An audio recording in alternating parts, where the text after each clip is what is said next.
नाम है आदिवासी। इस देश में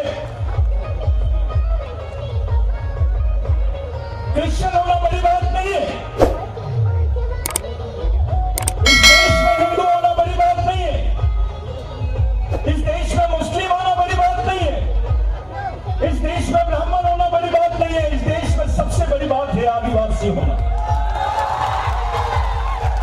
जिस वक्त आप अपने आप को आदिवासी बोलते हो, उस वक्त यह महसूस होता है कि आप इस देश के मालिक हो। आप एक बात को याद रखना होगा, क्रांतिवीर भगवान टंटाबिल ने बोला था कि सरकार देश की चालक है और आदिवासी देश का मालक है। जब हम इस देश में अपनी नागरिकता की बात करते हैं, जब इस देश में हम अपने अधिकारों की बात करते हैं, नागरिक नहीं, हम इस देश के मालिक हैं और मालिक के अधिकार नहीं, उसका हिस्सा होता है। और जो हालत इन्होंने हमारी की है, वो हालत के बारे में आप लोग सब वाकिफ हैं। आज पूरा समाज एक टेंशन में जी रहा है कि आने वाले 10 साल में उसकी पहचान रहेगी या नहीं रहेगी। साथियों, संयुक्त राष्ट्र संघ ने पूरे विश्व के देशों को एक हलफनामा जाहिर किया है कि आप बताइए आपके देश में कितने आदिवासी रहते हैं। और भारत सरकार ने इसके खिलाफ एक षड्यंत्र रचा है। ऐसा लिखा हुआ है कि आदिवासी जनजाति के लोग किसी भी धर्म के हो सकते हैं, लेकिन ये नहीं लिखा है कि किसी भी संस्कृति के हो सकते हैं, क्योंकि ये जानते हैं जब बात आदिवासियों की आएगी तो बात संस्कृति की आएगी, और जब संस्कृति की आएगी तो बात आएगी कि इस देश का मूल मालिक कौन है। आपको सेंसस में भगा दिया गया है। अब पहली डिमांड हमारी ये होनी चाहिए, धर्म की डिमांड नहीं होनी चाहिए। वहां पर झारखंड के आदिवासियों ने सरना धर्म की बात की, मध्य प्रदेश के लोग गौड़ी धर्म की बात कर रहे हैं। आज जनजाति के नाम पर हम लोग अलग अलग है, कल धर्म के नाम पे हमेशा के लिए अलग हो जाएंगे। इसलिए पूरे देश के आदिवासियों ने मिलकर एक बात करनी चाहिए कि हम सब लोगों को समान सांस्कृतिक कोड होना चाहिए, ताकि पूरे देश के आदिवासी एक जगह आ सके, पूरे विश्व के आदिवासी एक जगह आ सके। ये आने वाली जनरेशन के भविष्य का सवाल है। कुछ लोग हम लोगों को डराने की बात करते हैं, मैं उन लोगों का नाम नहीं लेना चाहता हूं, शायद वो संविधान को जानते नहीं है। ये देश धर्मनिरपेक्ष देश, ये देश सार्वभौमिक देश है। इस देश में धर्म को मानने वाला भी आदमी रहता है और संस्कृति को भी मानने वाला आदमी रहता है, और धर्म को मानने वाला आदमी नागरिक है, लेकिन जो संस्कृति को मानता है वो इस देश का मालिक है। आप लोगों के लिए आने वाले समय में जो चुनौतियां हैं, उन चुनौतियों के लिए आप अपने आप को तैयार कर लीजिए, क्योंकि ये चुनौतियां बहुत अलग है। हमारी पहचान मिटाने का संकल्प खा रहे हैं लोग। सेंसस में अगर आपको किसी धर्म का लिख दिया गया, तो फिर आपकी संस्कृति, आपकी पहचान, आपके अधिकार कहां रहेंगे?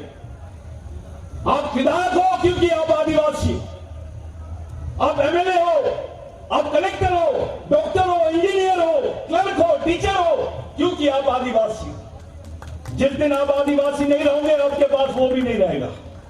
अब तो रिजर्वेशन भी बंद हो गया, अब आरक्षण भी बंद हो गया है। कौन सी लड़ाई लड़नी है हमको आगे? कौन सी लड़ाई लड़ोगे आप? कौन से अधिकारों की बात करोगे आप? तो आपके पास जल जमीन जंगल के अधिकारों के सिवा कोई रास्ता नहीं है।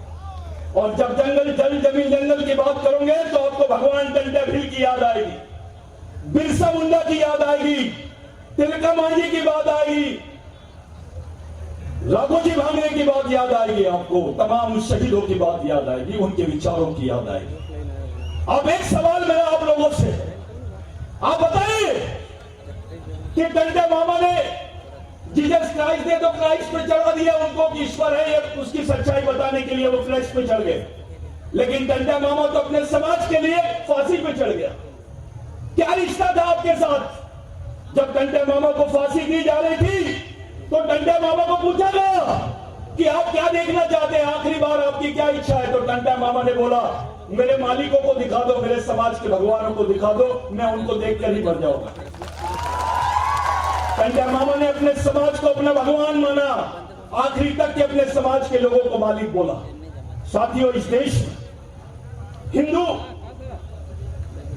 आदिवासी हिंदू हो सकता है, आदिवासी क्रिश्चियन हो सकता है, आदिवासी मुसलमान हो सकता है, सिख हो सकता है, जैन हो सकता है, लेकिन जैन आदिवासी नहीं हो सकता है, हिंदू आदिवासी नहीं हो सकता है, क्रिश्चियन आदिवासी नहीं हो सकता है। यह सच्चाई है।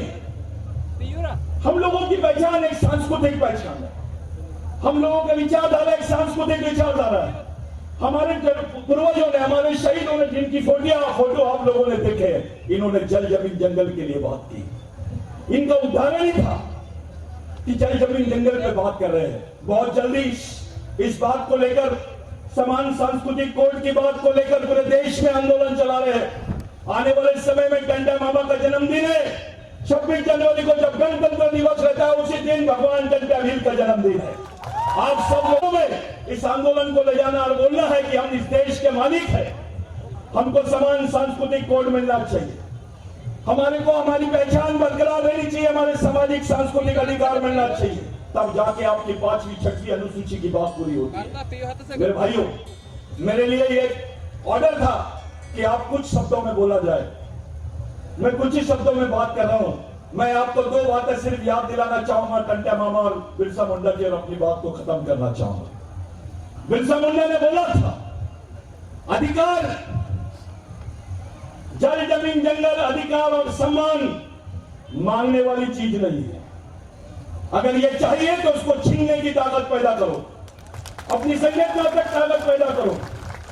और भगवान टंटा भील ने बोला था, जिस कौम के लिए मरने वाले लोग पैदा हो जाते हैं, वो कौम कभी मरती नहीं है। मैं अपने अधिकारियों को, अपने पढ़े लिखे लोगों को याद दिलाना चाहता हूं कि जिस टंटा मामा को इन लोगों ने डकैत बोला, आज जो आरक्षण आपके हिस्से में आया है, आप जो गवर्नमेंट नौकरियां कर रहे हैं, वो टंटा मामा की देन है। ये टंटा मामा की वजह से आपके हिस्से में नौकरी आई, आपके हिस्से में एजुकेशन आया, आपके हिस्से में जल जमीन जंगल आए। जिस जगह पे आज ये प्रोग्राम हो रहा है, ये झाबुआ का जो एरिया है, जग्गू भील का एरिया है, ये जग्गू भील के एरिया में आपको एक बात पूछनी पड़ेगी। घर जाइए, 145 साल के रिकॉर्ड निकाल लीजिए, आपको जमीन किसने दिया, आपको जमीन किसने दिया, ये पता लगा लीजिए। किसी नेता ने दिया, किसी राजा ने दिया, या किसी सरकार ने, या टंटा मामा ने दिया, ये आपको याद रखना होगा। साथियों, 1 से 1.5 लाख लोग मारे गए, पूरे देश में आदिवासियों को कत्लेआम किया गया। जितना विश्व युद्ध में नहीं मारे, उतने लोग इस देश में मरे सिर्फ जमीन के लिए। तब जाके कानून बना कि आदिवासी की जमीन गैर आदिवासी आदमी नहीं ले सकता है, और गैर आदिवासी तो क्या, सरकार भी नहीं ले सकती है, जिसको लैंड एक्विजिशन एक्ट बोलते हैं। तब जाके हमारे सामने बिरसा मुंडा का नाम आया। मैं आप लोगों से एक विनती करता हूं, साथियों, बिरसा मुंडा ने बोला था, जिस समाज की सामाजिक समस्या नहीं होती है, उसकी कोई समस्या नहीं होती है, और जिस समाज की सामाजिक समस्या होती है, उसकी समस्या ही समस्या होती है। हमारी सामाजिक समस्या यह है कि हमारे पास सिस्टम नहीं है, विचारधारा नहीं है, मिशन नहीं है, इस समाज के लिए लड़ने मरने वाले लोग नहीं है। हम आपस में बढ़ गए हैं, कोई भील बोल के बढ़ रहा है, कोई बिलाला बोल के बढ़ रहा है, कोई गावित तो कोई गोंड तो कोई गोरकू। ऐसा नहीं चलेगा। आपका डीएनए एक है, आपकी संस्कृति एक है, आपके अधिकार एक है, आपका अस्तित्व एक है, तो समाज भी एक होना चाहिए। और जब समाज एक है तो आपकी विचारधारा भी और आपका मिशन भी, तो उसी तरह से आपको इस समाज को चलाना है। आपको अगर आने वाली जनरेशन को जिंदा रखना है, अपने समाज को जिंदा रखना है, तो बिगर मिशन के कोई दूसरा चारा नहीं है। इतनी बड़ी संख्या में आप लोग आए हैं, सोच लीजिए अगर इतने सारे टंटा भील हो जाएंगे तो क्या होगा, अगर इतने सारे टंटा मामा हो जाएंगे तो क्या होगा, कोई दूसरा तीसरा मामा नहीं रहेगा। तो आप लोग अपने आप को, अपनी मां को, अपने बहन को, अपने बच्चे को समझाओ कि एक सामाजिक जीवन के साथ साथ सामाजिक मिशन भी चलना चाहिए। और यही मिशन हमारे पूर्वजों ने हमको दिया है। उसी पूर्वजों के आंदोलन को आगे चलाना है, आगे मिशन चलाना है। मेरा टाइम खत्म हो गया है।